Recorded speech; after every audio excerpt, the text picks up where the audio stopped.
Thank you for joining me on my YouTube channel today. My name's David Woodbury and I minister on this channel every Sunday. And I'm so glad you've joined us this Sunday, Pentecost Sunday, and I hope you get something out of our presentation today.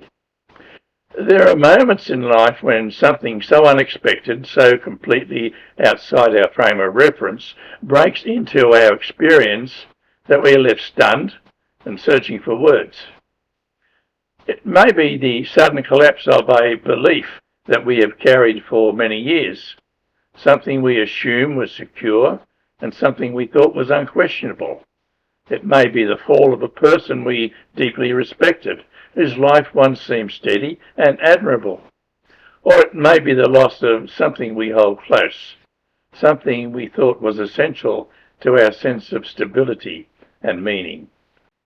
In such moments, we are not merely surprised, we are unsettled at a deeper level. The ground beneath us feels uncertain, and the familiar patterns by which we understood life no longer seem to hold. Questions rise instinctively, not carefully formed but urgent and searching questions. We find ourselves trying to make sense of what has just happened, to fit it into a framework that no longer quite works. And in that disorientated space, somewhere between confusion and awakening, we find ourselves asking the same question that echoed through the streets of Jerusalem on the first day of Pentecost. What can this mean? On the day of Pentecost, all the believers were meeting together in one place. Suddenly, there was a sound from heaven like the roaring of a mighty windstorm, and it filled the house where they were sitting. Then, what looked like flames or tongues of fire appeared and settled on each of them. And everyone present was filled with the Holy Spirit and began speaking in other languages, as the Holy Spirit gave them this ability. At that time, there were devout Jews from every nation living in Jerusalem. When they heard the loud noise, everyone came running, and they were bewildered to hear their own languages being spoken by the believers. They were completely amazed. "How can this be?" they exclaimed. "These people are all from Galilee, and yet we hear them speaking in our own native languages.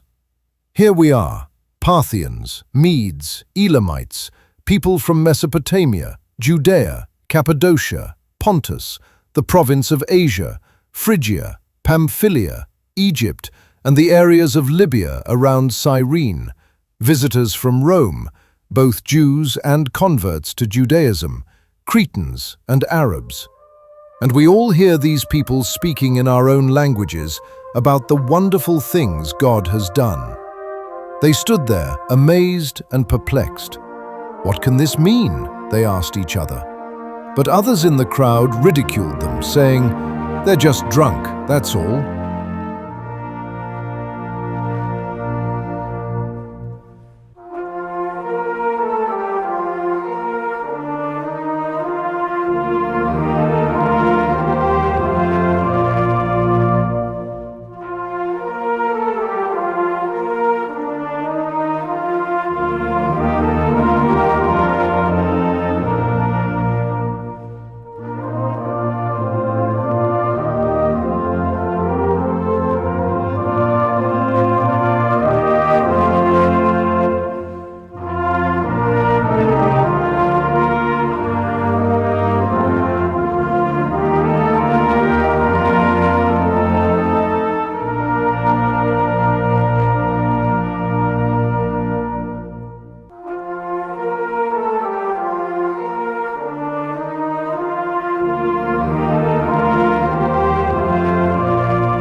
In such circumstances, others may take a different path, but one that is perhaps just as unhelpful.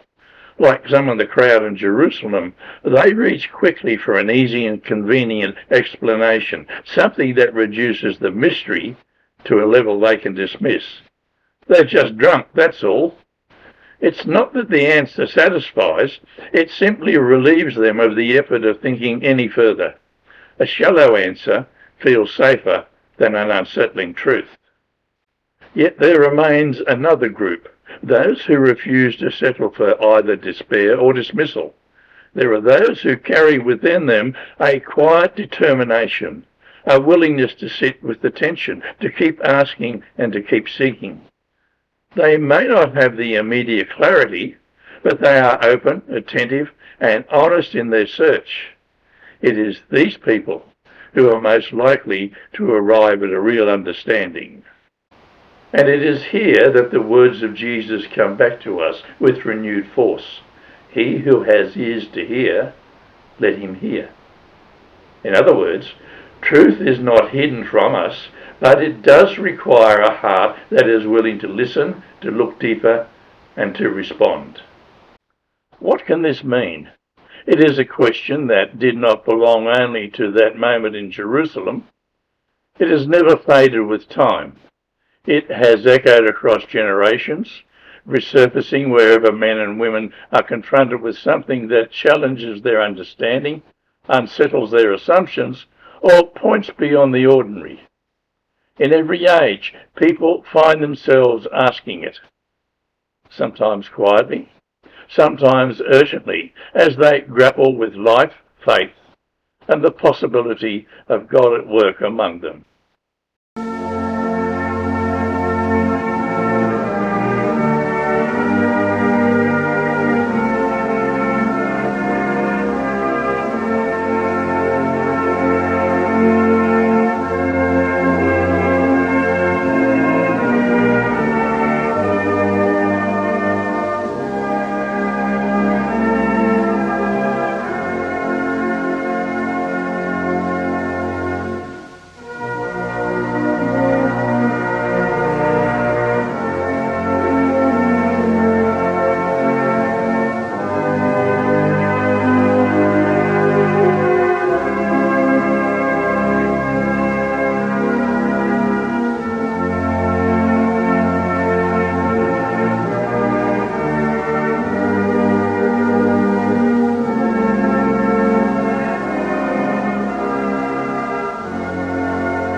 The enduring truth is that Christian faith does not leave that question unanswered.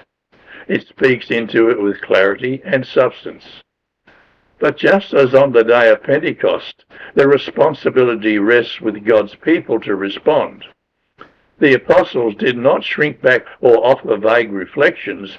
They were ready, grounded in truth and stirred by the Spirit, to give a clear and compelling explanation of what exactly was happening. So it must be today.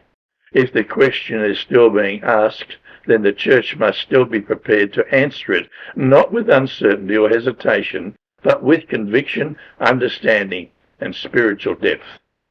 It requires minds that are thoughtful, hearts that are attuned to God, and lives that reflect the reality of the message being proclaimed. Only then can we offer not just words, but a response that truly helps people understand what it means.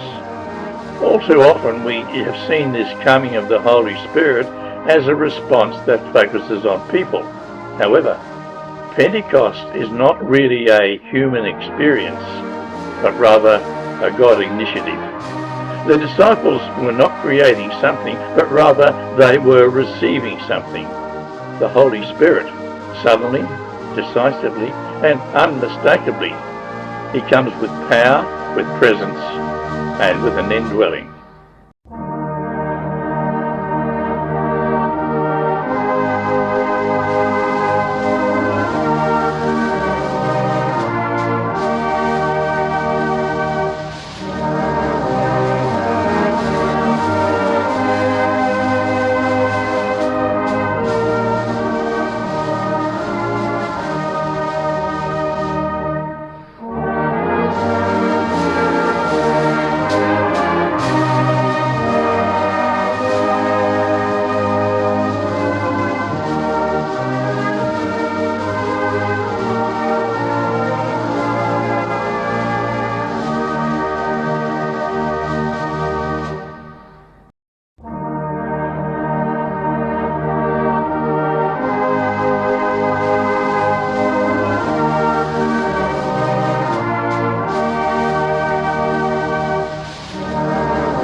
Those gathered in Jerusalem that day could not mistake what was unfolding before them. This was no ordinary moment, but something profoundly significant. Suddenly, a sound broke in from heaven. like a roar of a powerful windstorm. Anyone who has ever been caught in a sudden gale knows how quickly such a moment can overtake you. One instant the air is calm and still, and the next it is alive with force, wind rushing, trees bending, leaves and dust swirling through the streets. It commands attention. It cannot be ignored. Yet even that familiar experience scarcely compares with what is described in the opening verses of Acts chapter 2. This was no passing gust, but a divine disturbance. The house itself may have well trembled under the force of it, doors flung open, shutters crashing back against the walls, as if the very structure could not contain what was happening within. It was dramatic, overwhelming, and impossible to overlook. A clear and unmistakable sign that God was at work in a new and powerful way. God is sovereign and free to reveal himself in whatever manner he chooses. At one moment, as with Elijah on Mount Horeb, he may speak in a quiet, almost imperceptible whisper. At another, he may act with overwhelming power that arrests the attention of an entire crowd. Here, he chose not subtlety, but with unmistakable force, an expression so dramatic that it could not be overlooked or dismissed by those present.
In this windswept scene, God was making a decisive declaration.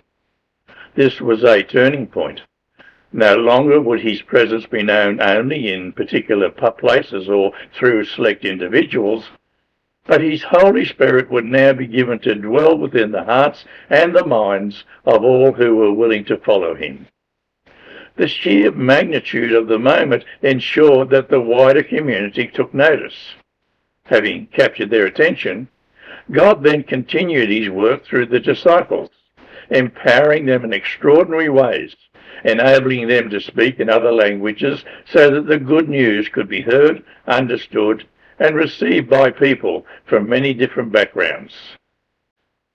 In this very moment, God was making an unmistakable declaration.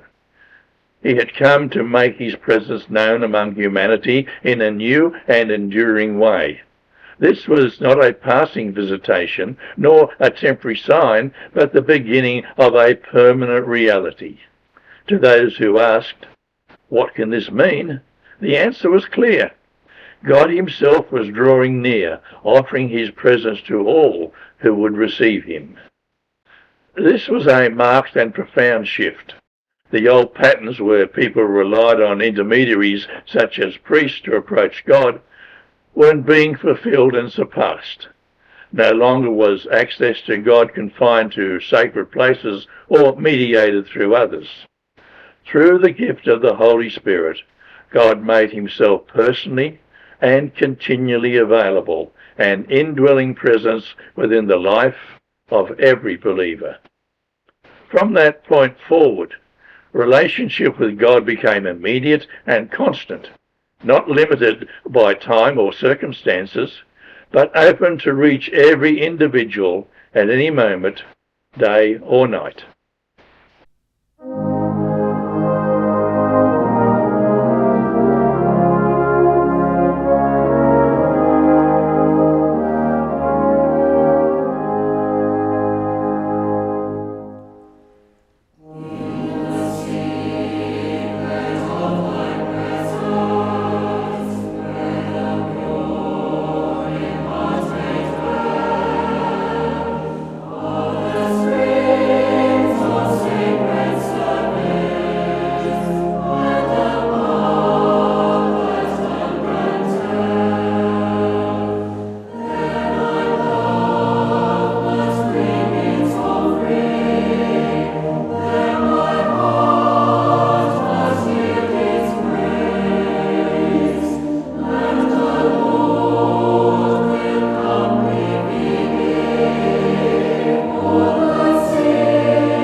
The disciples, gathered in the upper room, were caught up in an experience that likely exceeded their ability to fully understand in that moment. What took place was not merely emotional or symbolic, but deeply transformative. The very Spirit of God came upon them and filled them from within. Their hearts, minds, and entire beings were overwhelmed by His presence, just as Jesus Christ had promised. This was the fulfillment of all that Jesus had been preparing them for. No longer would His presence be confined to His physical nearness, walking beside them from place to place. Instead, it would become something far more intimate and constant. Through the indwelling of the Holy Spirit, His presence would now reside within them, guiding, strengthening, and sustaining them from the inside out. What they experienced that day marked the beginning of a new relationship with God, one not limited by distance or circumstance, but alive within them wherever they went. In the 14th chapter of John, verses 16 to 17, Jesus Christ gave His disciples a profound promise that He would ask the Father to send another helper, the Spirit of truth, who would not only be with them, but would dwell within them. What may have seemed mysterious at the time became a living reality in Acts of the Apostles chapter 2. There, in that extraordinary outpouring, the promise was no longer future, it was fulfilled. The Spirit of God came not as a temporary visitation, but as a permanent indwelling presence.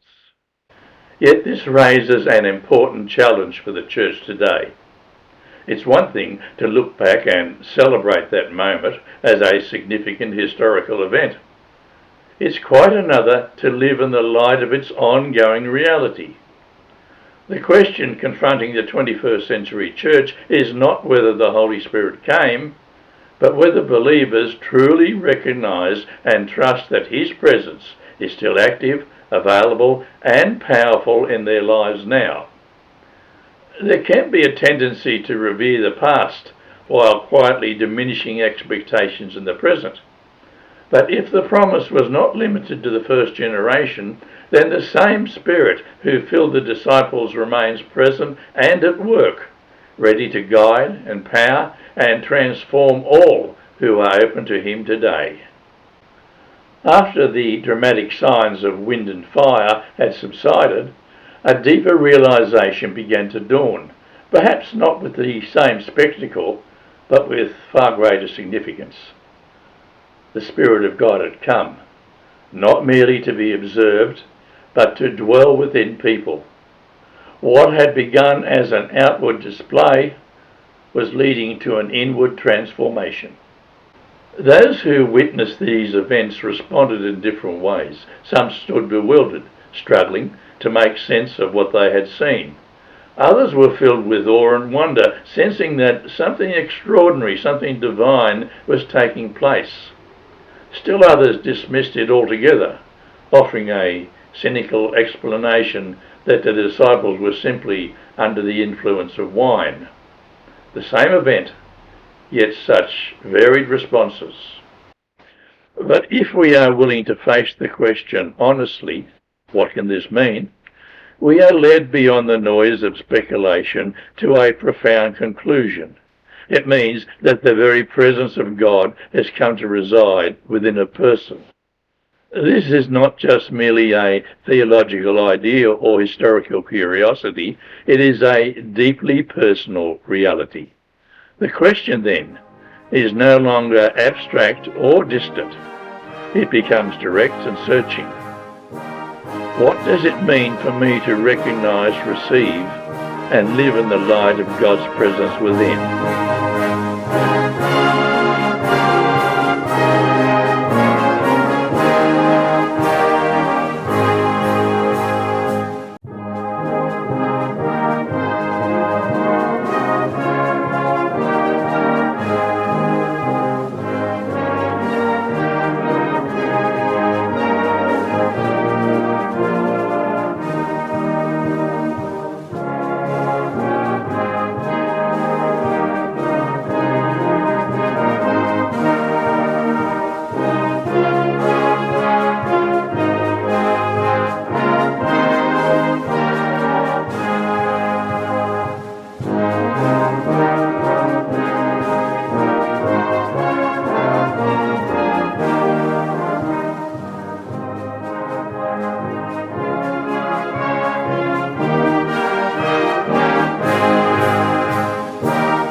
can, like some who were present that day, reduce it to a convenient explanation or dismiss it altogether. It is always easier to explain away what we do not fully understand than to wrestle with its implications.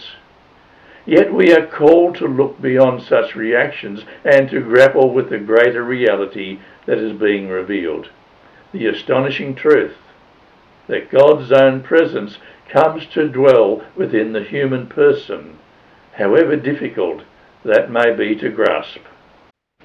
For some, the idea is simply too overwhelming, and so it is set aside without serious consideration.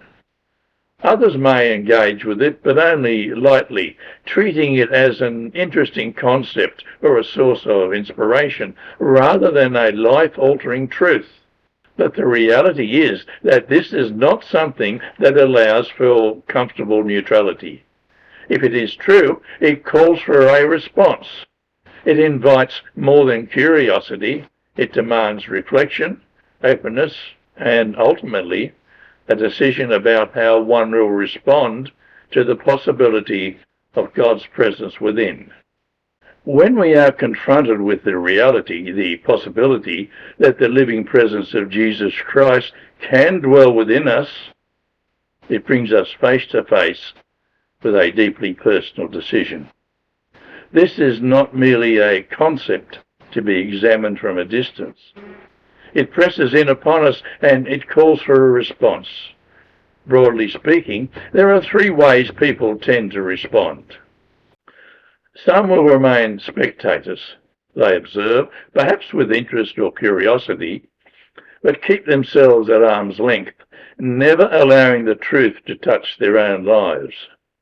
Others attempt to explain it away or reduce it to something that is more manageable, offering interpretations that diminish its significance or remove any sense of personal challenge. But there are also others who begin to grasp something of its depth and magnitude, who recognize that this is no small matter, and who open their lives to what God desires to do with them.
When life unsettles us and the question, what can this mean, rises again, we are invited to look beyond confusion or dismissal and recognise that God has drawn near. The same Spirit who came in power now seeks to dwell within us. This is not merely history to admire, but truth to embrace. The question becomes personal. Will we remain observers, or will we open our lives to His living presence today? The question posed by the text, what does this mean, cannot remain an abstract or purely intellectual inquiry. It becomes personal and direct.